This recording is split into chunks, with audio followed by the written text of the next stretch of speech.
I got older, people too, I was.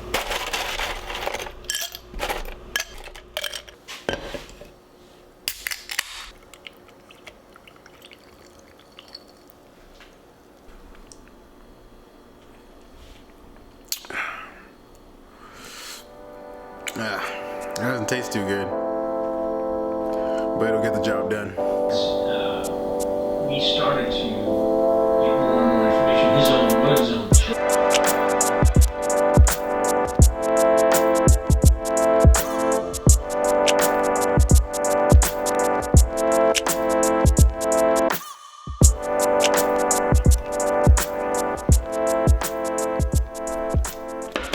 Alright, welcome back. So I haven't made a video in a couple months. I've been really busy. Unfortunately, it hasn't been with real estate. It's been mainly with my irrigation work. I've been fortunate enough to still be working, even all through 2020 with the pandemic going on.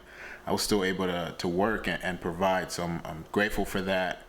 Although I did think 2020 was gonna be a little bit different for me because I was entering real estate, and I thought I was just gonna kind of pick it up and start moving houses and finding homes for people, but it didn't work out like that. One, I don't necessarily think you can blame the pandemic because I was around people who were selling every day. It really came down to me just not putting in the time because I still needed to provide and make some money to pay my bills. We had just moved into a house. There was about a month or two where I had the time to put 100% of my efforts to real estate while still having my bills paid through my irrigation company. But to be honest, I didn't take advantage of it. I didn't use it effectively. But moving forward, I plan to just be smarter with my time management and turning things down in order to focus more on this. Having a schedule where 2-3 days out of the week I'm just doing the irrigation work, trying to make as much money as I can, and then the 4 other days really focus on the real estate business. So I have to be really on the go and I have to be kind of flexible. So like today I have an irrigation appointment, but the showing just came up for that cash offer the same time I was supposed to go to the irrigation. So I'm about to call the irrigation, see if he can switch to right now, because at 12 I still do the coaching calls and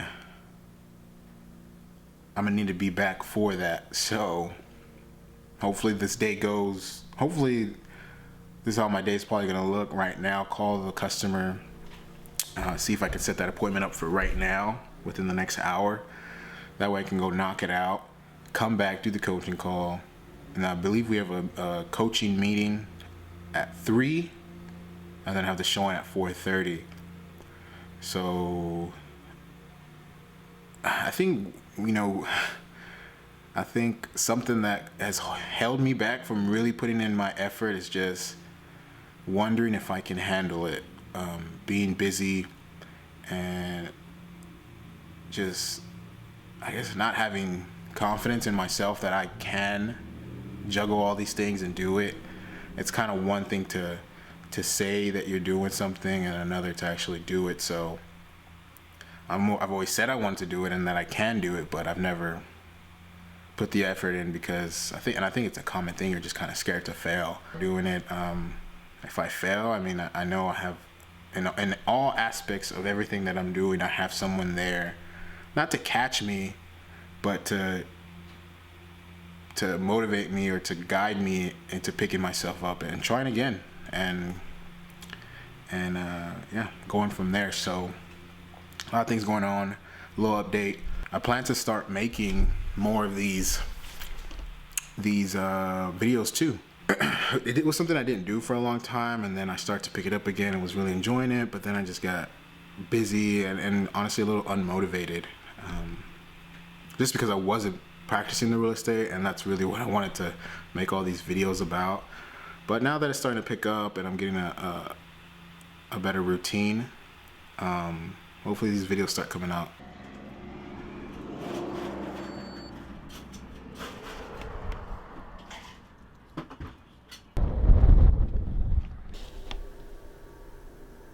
You can't control what life throws at you. You can only control how you respond to it, and that's basically acceptance, right? So yeah, I noticed myself getting stronger. I noticed myself being able to handle stress a lot better when I came out of anxiety. Before, getting out of bed was stressful, and that would take a lot of effort to get out of bed, go to work, and do simple things. Last year, 2020, was definitely the most stressful year I've had as an adult. Like, I got into a house, I started a new career, but it was also the happiest I had been in a very long time because of my anxiety. So I just finished the anxiety coaching call. I don't know if you noticed, but my last video that I posted was about coming off coffee and not going 3 months without coffee and just trying to not be dependent on it.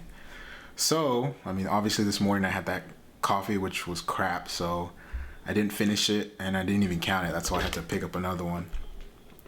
Or that's why I didn't need to, but I wanted to pick up another one. And so I'm drinking coffee again.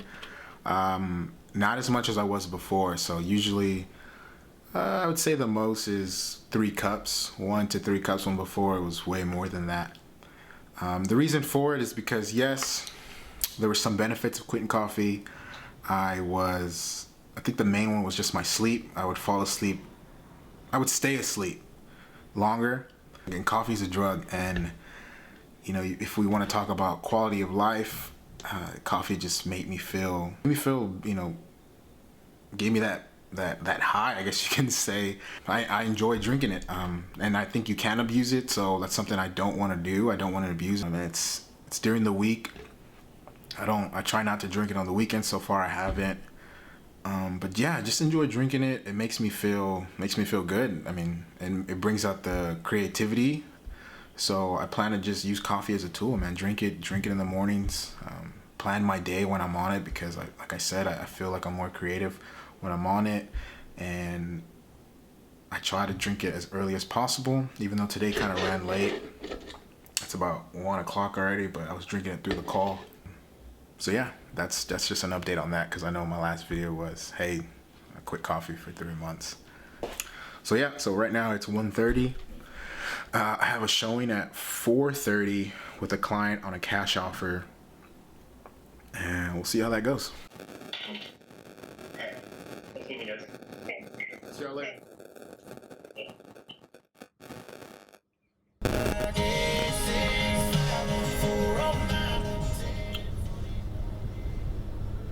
All right, so totally forgot that coaching call at 3 o'clock. I was a little late, but that just finished up. So it's 4:20 right now. I was rushing to, during the meeting, I was rushing to get my son, drop him off at my mom's, because Susie, my wife, has a test at 6, and I had a showing at 4:30. And as soon as I dropped my son off, my client called me and had to cancel and needed to reschedule. So I guess that's part of the job. I do have I was gonna meet with another potential irrigation client at 6:30. So I got to see if that's still a go. On top of the irrigation and real estate, I'm still helping out and you can call him my anxiety mentor, who got me out of the struggles with anxiety. I'm still helping out in his program. It's grown in the past year, which is amazing. There's more coaches, more clients. It's good to know that I'm able to pass on what he taught me and how he got me out of it. It's good to see now that I'm able to help others get out of that whole anxiety loop. I see it everywhere, all over social media, people struggling with anxiety and depression, and it's crazy, at least from my experience and what I've learned and what I've been through, that you don't have to do anything. You just, there's your mind will heal itself if you just let it. It's way more than that, but really that's the gist of it. That's how you get out of the anxiety loop, and even depression that comes with anxiety. Don't fight it. Don't try to fix it. Don't try to resist it. Just let it be there, and let your body do its thing, because that's what what I've learned. And you learn this from an early age in school about homeostasis, how you just let your body your body will heal itself. It wants to be in homeostasis all the time. So if something's wrong, it's gonna fix it. We're whatever you want to believe in. We're built so that we heal ourselves, and you don't have to do anything. But it's just like a scab. If you cut yourself, you get a scab. If you cut yourself, you get a scab, right? But if you keep peeling that scab, it's never gonna heal, and it's gonna leave a scar. So, mental health is starting to be brought up a lot more, but it's no different than a physical injury. Just let it heal itself, and it's easier said than done. But if you just sit back, let your body do what it has to do to get better, you'll get better. But it's really the resistance, the fighting of it, that keeps anxiety, depression, whatever it may be, anger. It's the fighting against it that keeps it alive. But I'm glad that I picked up the camera and I'm recording again. That way you guys can see a little glimpse of my life and see what I'm working with, and do whatever. Maybe hopefully you can learn something from me. I don't know, but I really do enjoy creating things. And if you want to tag along and see what my life brings me, well, I'd be happy to have you. So keep watching, and I guess I'll see y'all in the next one.